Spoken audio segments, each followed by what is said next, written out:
I know this may bring me more enemies than friends, but someone has got to speak up. Today we're going to talk about Apple, the brand we all love to hate and hate to love. You see, as much as we like to complain about this company's quirks, we just can't avoid it. It is actually why we keep yapping about Apple all the time. They are so good at their game that we can't avoid them. If you're still talking about your ex after locking down a new partner, you don't need a DNA test to prove you miss them. The emotional receipts are right there. Apple is exactly like that ex you know you shouldn't text, but you do it anyway because, let's be real, they're still living rent-free in your veins and heart. You hate it, but yep, you still love them. Think about this. Why do videos about new Apple products get more views than the average? The answer is simple. It is because even if people pretend to hate Apple, deep down, they're all itching to see what shiny new thing they'll be selling a kidney for next. This is sad to say, but it is a fact. Why are all YouTubers always excited when Apple launches new products? It is because they get a lot of engagements about Apple products. Here are 6 reasons why for the near future, Apple will always outcompete their rivals. Even you, the one swearing, might just end up munching on your own words like they're a snack. Apple didn't just hit the bare minimum for what we need in our everyday devices, especially phones. They practically took the bare minimum to a 5-star VIP level in this era of social media and digital life. So here are the top 6 features people want and Apple filled. File transfer. Can I tell you about AirDrop, or are you fine with Nearshare or whatever it is on Android phones? Listen, I've been in tech for a while now, and I still remember the days when Bluetooth was the best way to transfer files. And by best, I mean slow. I'm talking about 10 MB taking longer to transfer than it took to remove viruses from Windows laptops. And here comes Apple with AirDrop. Boom, file transfer done in seconds, and it's still unbeaten after more than 10 years. Yes, Samsung and Google have tried with QuickShare and Nearshare. But let me tell you, you practically need to pray, do a ritual, and hope the stars align for those files to move. Don't get me wrong. Sometimes it works, especially when transferring files between same brand Android phones, for example, Samsung to Samsung. However, you would expect this to be seamless with any Android phone. It isn't, and that is why I stopped buying Androids. With AirDrop, you don't even think about it? Want that 4GB video from your ex before you actually break up with them? Done in 5 seconds. AirDrop without a doubt is the king, no debate, no drama. Point number 2 is battery health. Apple is not perfect at this, but I bet there is anyone better than them. I used to carry chargers for my laptops back in the day, and nowadays, it is complete history. My 2021 iPad Pro has never died while using it, despite the fact that it is one of the devices I use to edit my YouTube videos. Apple doesn't mess around when it comes to batteries. They're not just thinking about the next software update. They're thinking about how your phone will hold up 9 years from now. That's why you'll still find people walking around with an iPhone 6. Yeah, the battery might not last all day anymore, but compare that to any Android. Forget it. You're lucky if a 3-year-old Android phone doesn't spontaneously combust at 30% battery. Samsung is somehow an exception here, but still not to the level of iPhones, and most importantly, other Apple products like the laptops and iPads. Guys, I've traveled the world, haven't made it to Antarctica yet, but give me time, and let me tell you, finding someone rocking a 9-year-old Android is as rare as randomly bumping into Elon Musk at a street market in Delhi, India. But with iPhones, it's practically the expectation. Anyone using a very old smartphone is 99% of the time using an iPhone, and this says everything you need to know about Apple. This kind of longevity cranks up the resale value of iPhones like they're vintage collector's items. It's like selling fine wine. Only it's a phone that old iPhone 6 could still fetch a couple $100 while your Android is e-waste after 4 years. Apple makes you feel like you're cruising in a Benz, except the Benz depreciates much quicker. Point 3 is the aesthetics as. I mentioned before, I used to be a teacher, and I'd ask my students, why the iPhone? You know what they'd say? Because it looks cool. And let's face it, if something works well but looks ugly, who's going to want it? Come on, who wouldn't want to date a beautiful girl? Sure, some of us throw around excuses like, oh, they're all gold diggers. But let's be real, there's a reason every confident guy goes after the 10/10ths at I'm not walking around with an x-ray to scan for personality traits. You're beautiful?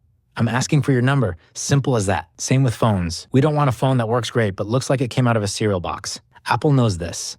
Their devices are beautiful. It's not just about function. It's about form. Sometimes they actually annoy me by making devices that are more beautiful than they are useful. Can I mention their senseless Magic Mouse? I mean, only die-hard fans buy this thing, but Apple still sells it to date. They stick to their core values like how honest men stick with their women. Even if she launches a frying pan at the head, he's still coming back with flowers. Love's tough, but you have to stick to your principles. Apple pays attention to components no one ever cared about before. I remember buying a Samsung phone once and wondering if they forgot that packaging counts.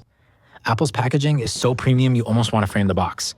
Buyers want something beautiful in their hands, not just something functional. Point number 4, price discrimination. I've lost count of how many girls have sworn on whatever they believe in that they wouldn't date a guy with an Android. And while I'd probably steer clear of a girl like that, it does make you wonder, why would someone think like that? It all comes down to impressions. Like it or not, as men, we're out here doing everything to impress women. You might call it stupid, but that's how you get your foot in the door. If it wasn't, Lamborghini and every luxury car brand would be out of business by now. the buyers are men, but the audience. Oh, that's women. It's just how things work. Men add value to themselves, so women see them as, family material. And sure, carrying an iPhone doesn't make you a better partner, but hey, you could say the same about makeup or a killer female outfit. Here's the deal. Apple doesn't go after everyone. They go after the top G, as Andrew Tate would say. And how does the public see this? If you've got an iPhone, you're automatically seen as high value. It's that simple. You can argue all you want in the comments, but facts are facts. You can't fight reality. I mean, everyone knows that going to Harvard doesn't guarantee success, but let's be honest. How do you react when someone casually drops, "Yeah, I'm a Harvard grad"? Exactly. Just like Ronaldo's vacation outfit can influence half the planet, Apple's products influence the high-end buyers first. You'll notice they don't bother slashing prices like other brands. They don't need to. Samsung? Sure, they've got discounts galore, 2-for-1 deals, BOI 1 get 1, and whatnot. It's like they're saying, "We made too many phones, help us out here." But Apple, $1,200 for an iPhone, and they stick to it.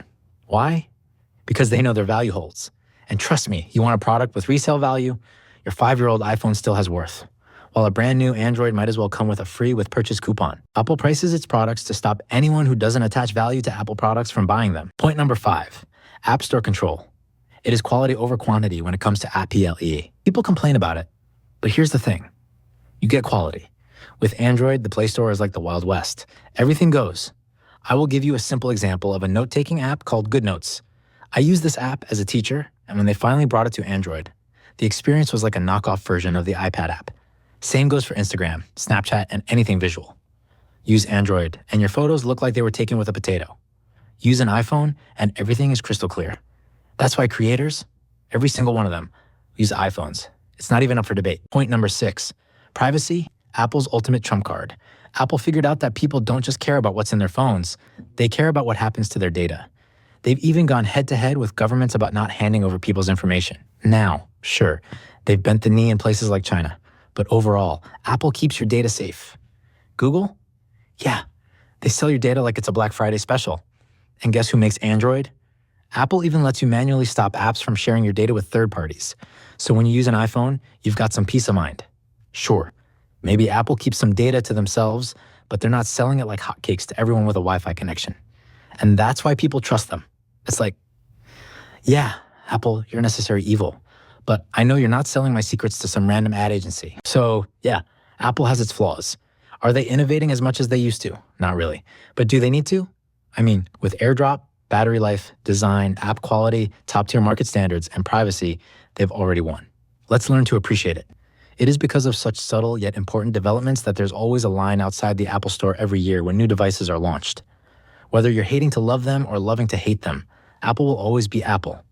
They're like the USA, messy, problematic, but everyone still wants in. So what do you think? Necessary evil or just pure evil? Drop your thoughts in the comments. And hey, don't forget to like, subscribe, and of course, airdrop this video to a friend. Have a good day, bye.